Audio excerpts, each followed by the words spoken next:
What's going on, YouTube? So as you can see, I'm going to be reviewing this Corvette right behind me. It's owned by my friend Gabe, and it's a 2007 with a LS2. Has a few mods done to it, as you can tell if you know your Corvettes. So a little story behind the Corvette. I absolutely love these cars. I was actually going to purchase one of these before I got the Shelby, but things didn't work out that way, obviously. But I really do love these cars. I love driving them. I've driven this car in the past, and the last time I drove it, it didn't have some of the mods it has now. So it's going to be a different experience. But as you can tell, the car does have multiple modifications. Some being like these Z06 wide body panels that I helped him install, but he got painted recently, so he had to put them on. These new taillights that are LEDs, and the exhaust, which he'll get into, and the intake, because most of these mods I know nothing about. Like, I know some of the brands, but like this, I don't know, Haltech, I don't know how to say that. But what else you got done to it? I mean, it's mostly just a stock car, you know. It's just Haltech intake. It has a full ZR1 exhaust all the way from the headers, so it's kind of the same thing as the original. It's just high flow cats with an X pipe, so sounds a little bit louder, it flows better, it pops, so it's kind of like having a burble tune. And other than that, it's mostly stock. But it looks super clean. It's smarted out. What percent tint you got again? That's 20%. 20%. And it goes really nice with the car. It's all around, right? Yeah, all around. Yeah, so it goes really nice with the car because it's black and it's smarted out. And like he said, it pops a ton. This thing sounds super nice. And those LED taillights absolutely kill the look of the car.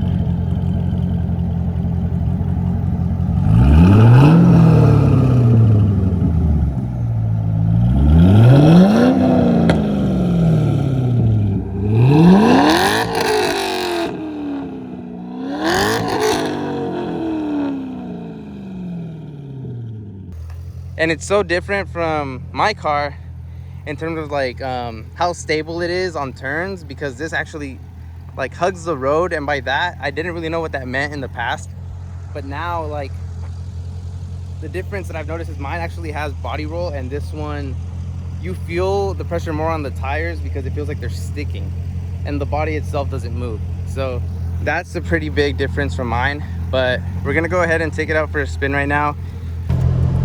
All right, y'all, we're here inside of the vet.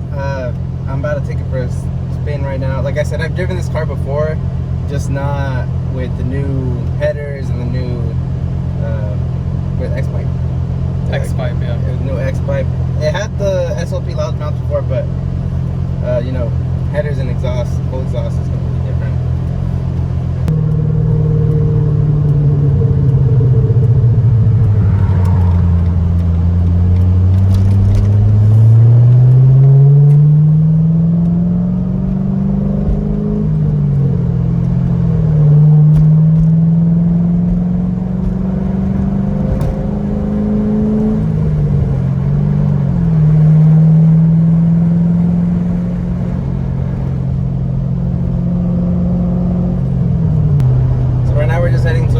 That's better for like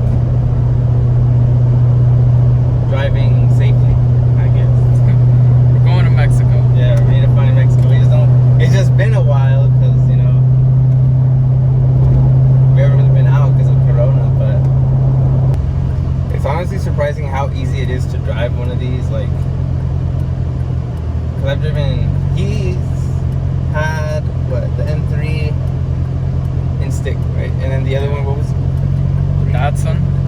Was it 280Z. Yeah, the 280Z that was also stick. And I think out of all of his cars that I've driven, I think this one's probably the easiest.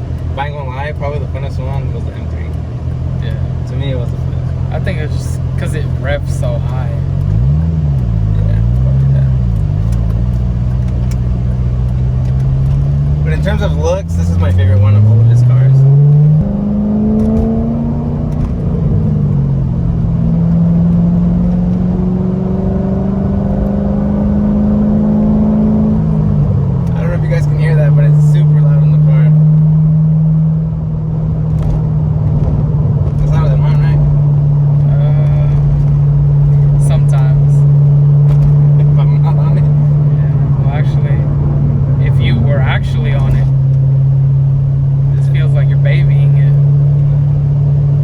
car is super loud. The one thing that I do like about his car over mine is all the pops, because mine doesn't really pop like that. It'll pop occasionally, but not like all the time like his. Dude, I just can't get used to how it grips. Mine, I can't take it like that. You can't take a turn like that? I can't take it like that. I gotta slow down.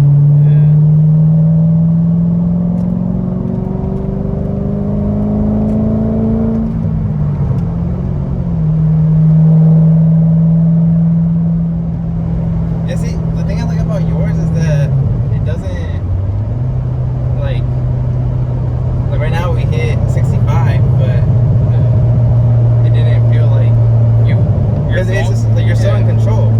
Yeah, it doesn't feel like you're going faster than that. Actually. Yeah, because on mine, dude, like I'll go and then it feels like. Like honestly, in this car, it feels like you're going slow at 65. This car Right now. to be like at a cruising speed, it's about like 80, maybe 90, and even then, it just feels like normal. But I mean, if you're in the market into getting a Corvette, for me personally, I think the C6 is the best looking one. Like of the older gen, obviously the C8 is something crazy different. It's not even probably a Corvette anymore. It looks more like an exotic. And the C7 is super clean too, but those are, well, like a Stingray is what? Low 40s, high 30s? About.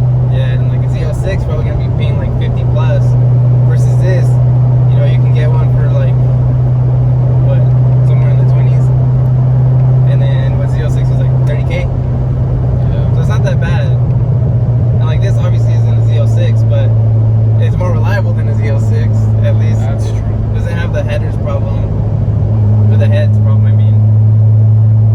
But yeah, they're super fun cars, and the good thing about them is that they're so light.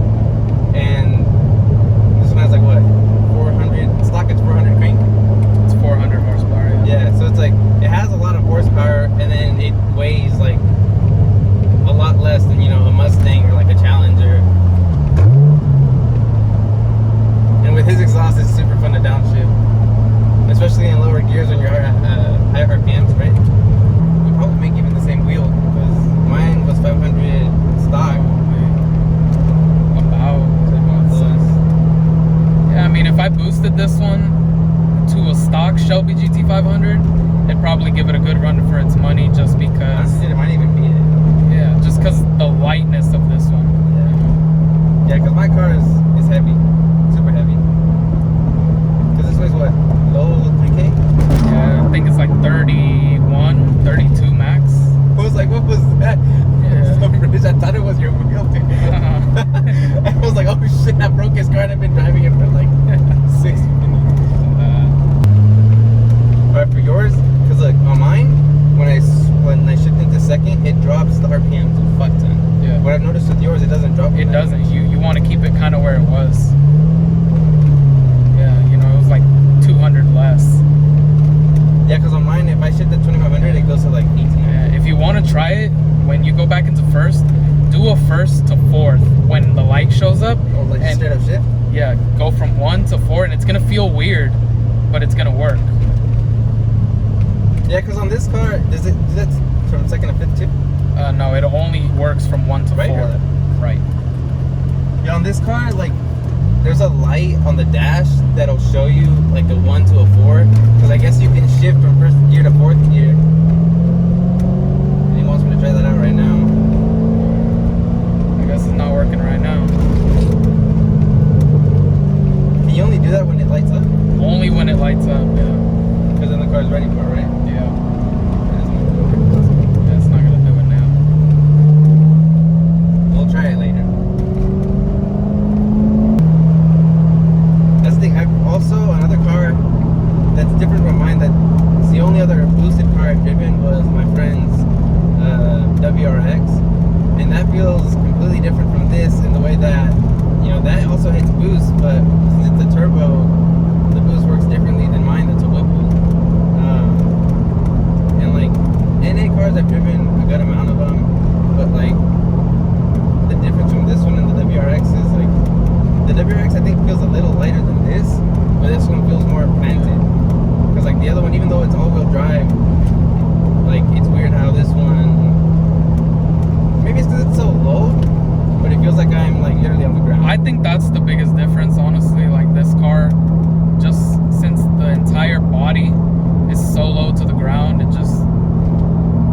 sticks better, like you said, and it feels like it pulls better sometimes, just because it's a little more aerodynamic. Yeah, that's probably just what it is. Just that it's so aerodynamic. Because like earlier when we did that like pull, it just like it doesn't feel like, oh, I'm gonna pull to the side, or like, even though it's rear-wheel drive and it's a V8, it doesn't feel like I'm gonna lose traction and like wreck into something.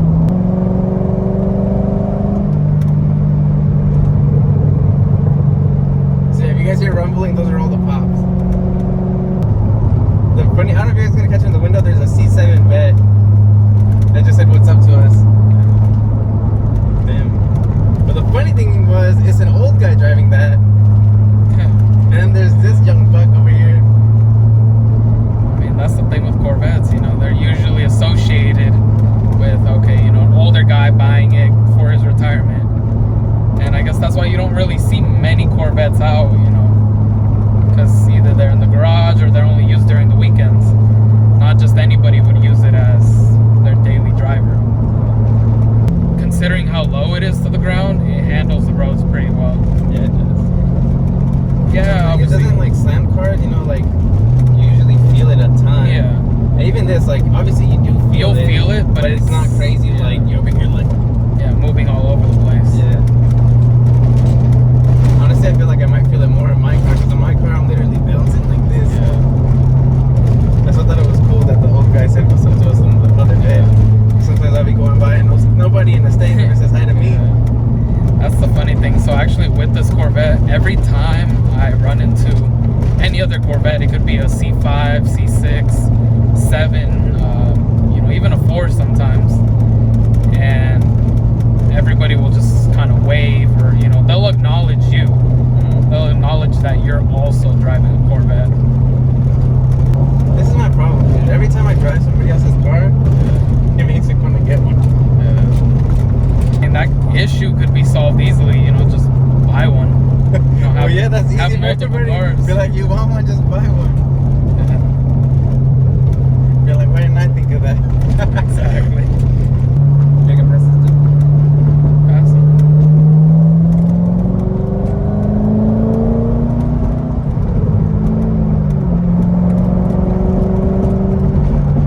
Damn, you got me feeling like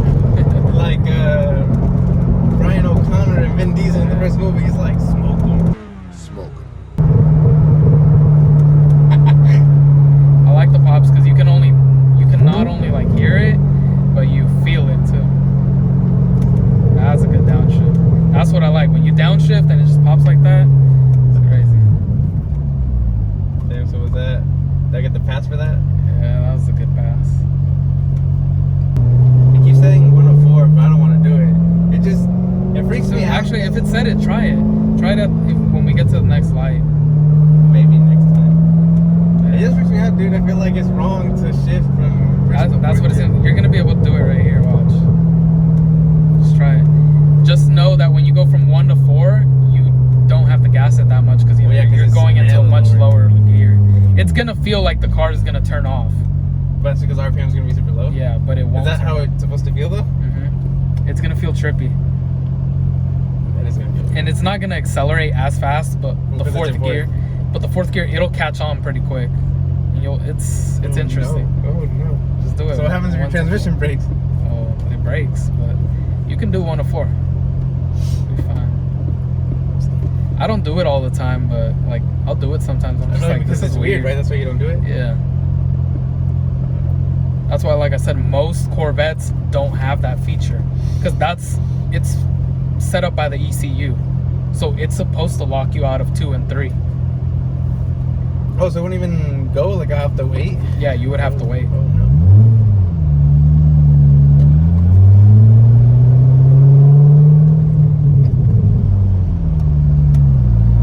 Oh snap. It's kind of weird. I get what you mean though by like, obviously you don't have to give it gas like a lot, like barely enough so it doesn't just go down. Yeah. But it's interesting. It's nice because it's not jerky. Yeah. But it's just super weird. Yeah. Alright, yeah, well, I'm gonna head over to my house, and then as soon as we park, we'll talk a little bit more about my experience right now driving the car, how it is. Alright, we just finished the the drive. We just got back to my place. Honestly, it does feel pretty different from the last time I drove it. And then on top of that, you know, it's been a while since I've driven that thing over there, because, you know, if you've seen the other videos, I was repairing it, like small things. But I should be driving that soon again. But, you know, it's been a while since I've driven stick. And this car, it's been, what, a few months? Probably. It's been a few months since I've driven this. So it's been a while. But overall, I think the Corvette is an amazing car to get as a car enthusiast. And if you don't know how to drive stick, I mean, I got used to it after, what, like 40 minutes of driving? Yeah, I mean 30 minutes, hour. Yeah, so it doesn't take super long. But obviously, you know, I know how to drive stick. Or at least I think I do. I think you do. So there's always the option. You could get an automatic. yeah, you can get an automatic vet, but either way, great car to get. Either LS2 or LS3. I'd say you should get one of these instead of a C5 if you're in the market for a Corvette. Save the extra money and get one of these. But overall, super amazing car. Like he said, pretty cheap to maintain. They're not super expensive, and you know, most of the parts you can get at your local dealership, or you can buy them online fairly easily. But that'll be it for this video. If you like the Corvette, you can go ahead and check him out on Instagram. Here, look, I'll show it right here. It's LSX Akuma. Check him out. He'll have pictures of the car, obviously, like this, how it's sitting right now, and also of when he had it wrapped. So if you like the video, go ahead and drop a like, and then I'll see you guys in the next one.